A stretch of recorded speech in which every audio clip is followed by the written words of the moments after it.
Hi everyone, welcome back to my another video. Today I am going to show in this video how to quickly enter current date and time in your MS Excel. So before going to start the video, if you are not subscribed my channel, please subscribe. So let's start the video. Guys, if you want to enter current date and time quickly on your MS Excel, then I will show you simple method how to do this.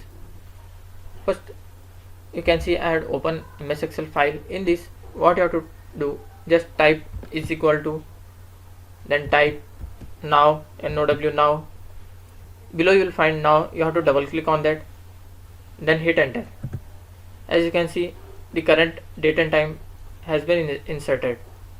If you want to change the format of this, just right click on that, click on format.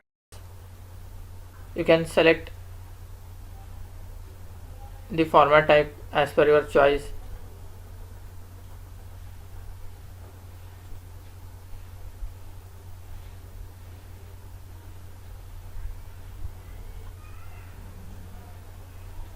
That's it guys. So in this way you can quickly enter current date and time in your MS Excel.